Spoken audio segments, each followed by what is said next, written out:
So remember when I told you guys that these people that run these nonprofits and charities that are, you know, positioning themselves around homelessness, mental health, and addiction, right, to profit. I made multiple videos about Trevor Bach, this guy right here, right? And, you know, he's friends with all the other nonprofits that, you know, are making hundreds of millions of dollars off of homelessness and putting less than a fraction towards the actual cause. As I've said before, sure enough, he's moved to mental health, just like Janine from the coalition after they changed their name, after I started making videos about them, right? Like, I'm trying to show you guys this. I'm trying to show you the pattern. You know what I mean? Like, I made Victoria BC Profits. I was making videos exposing their pyramid schemes and how much money was involved and how little of it actually impacts anybody's actual life that the money is originally generated for in the first place. More than 90% of it goes into the business and into the pockets of the people that work for these places. And you know, these people are also generating millions of dollars in fundraising and government grants, federal money, you know. So it's, you know, and this is what they do, right? Like they target mental health, addiction, and homelessness. I said that before, and I wanted to show the proof of that, because after I started to expose the coalition and Janine for, you know, she was one of the board members, or, you know, one of the top people in the coalition, and I could see what she was doing, and I knew what these people were doing because I was employed to these nonprofits and these organizations. I saw how they deal with funding and grant money, how much money is involved. And then I was also homeless for a long time, right? And I didn't see those figures reflecting in any way, shape, or form in the streets where I was homeless, where these nonprofits claim to be there to help. So there's obviously a problem. If you're generating all this money, we're talking about hundreds of millions of dollars, and the impact is not happening where it needs to be, then what are you doing with the money? Where's the money going? Well, that's a problem. It really is. But they do anything they can to avoid that, right? And they just continue down the pathway that they go on, which is homelessness, addiction, mental health.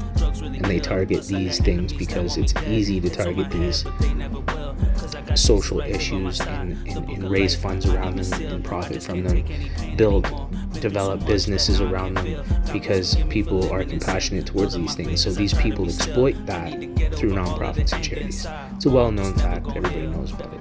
But now I get to show you the proof, right? So now Hero Works, he made a video about how Hero Works, they shut down, and he didn't even finish some of the projects, and he bailed out on probably got paid for a bunch of stuff, and, you know, whatever, probably claimed bankruptcy, I don't even know.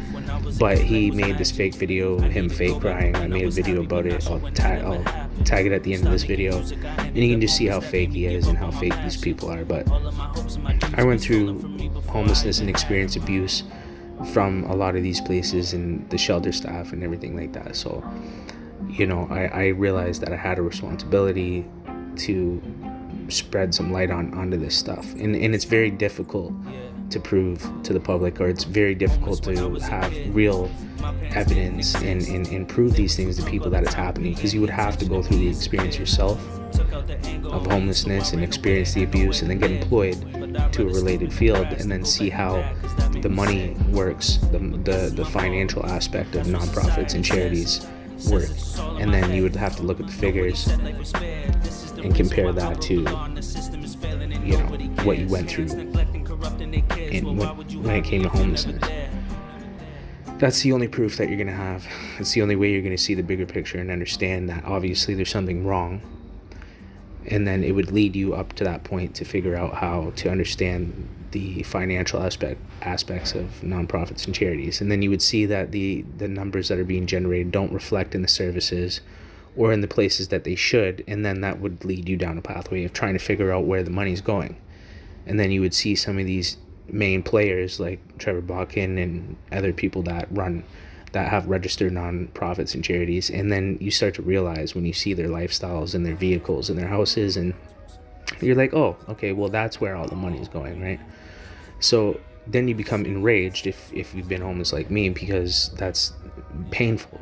because there was nothing but a lack of resources and opportunity, and there was no employment programs, and there was absolutely no pathway out of homelessness or poverty. Even addiction, they had very few recovery houses, and they were always full. There was only 2 or 3. And they've been generating hundreds of millions of dollars for over a decade. So why couldn't they have had more recovery homes? Because they need people on drugs and reliant on services, and they need to create scarcity, and they need homelessness, because if the problem is solved, there's no need for a solution, as I've said many times before. So I'm glad that I can start to show this pattern to you guys, right? But Umbrella Society, I haven't investigated this, nonprofit, but this is their, revenue. And as you know before, there's so many ways to lie about expenditures versus revenue. There's so many write-offs, so many tax loopholes, and you can write things off as business expenses. You can gift other nonprofits hundreds of thousands, millions, and it doesn't have to be disclosed if it's gifted to another nonprofit, and it doesn't have to be accounted for as revenue.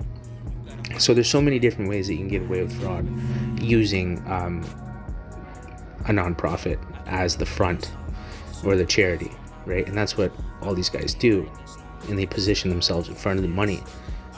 The community, they lie to the community, and the community supports it financially because they've never been in those circumstances of addiction, mental health, maybe mental health. I mean, a lot of people struggle with it, but homelessness specifically, right? So, and then you start to look at their salaries, and you think, well, I mean, must be nice to get paid $80,000 to $120,000 a year, which doesn't seem like a lot. But when you're not even doing anything, to really actually create the impact that you claim that you're creating while generating millions of dollars, I don't feel like even that is a deserving number, because I would be so happy for anybody that's getting paid any amount of money to do anything good and create impact in a positive way in anybody's life. I would support that. But unfortunately, I've been on the other end of these nonprofit shelters and charities, and I've also been employed to some of them and understand their infrastructure, and it led me to making Victoria BC Profits and exposing nonprofits and charities for committing fraud legally through many different avenues and loopholes. So it's a very complex, multi-layered pyramid scheme, basically, and it goes right down to Charity Data, which is the main entity, like I said, where over 85,000 nonprofits and charities register and display, input their data, their revenue data, for the public to see. But they lie, and they, like I said, there's many loopholes, and there's workarounds, right? So these numbers that you're seeing right here don't really reflect, honestly. And if you haven't been through that process, you wouldn't understand. And then if you were to go right down to as deep as who owns Charity Data, it's Mark Bloomberg, and he is a lawyer out of Toronto. A lawyer out of Toronto owns Charity Data, and Charity Data is the main entity for all nonprofits and charities in Canada, over 85,000, and he's in control of that. Well, how does somebody like that have that much power, and who is he? Well, he's a lawyer out of Toronto, and we know about lawyers, right? Right. So he's a lawyer that only deals with nonprofits and charities. So as a lawyer, he knows all the legal loopholes in the system legally to get away with fraud if he were to want to go in that direction. And for me, witnessing this entire pyramid scheme, I started to actually analyze him in that business model. And then I looked, and he's also in control of the whole entity for law around nonprofits and charities. So the main entity that deals with all the legal issues for nonprofits and charities in defense of nonprofits and charities. And then he's the lawyer that defends that. So he's created these oh man, this goes deep.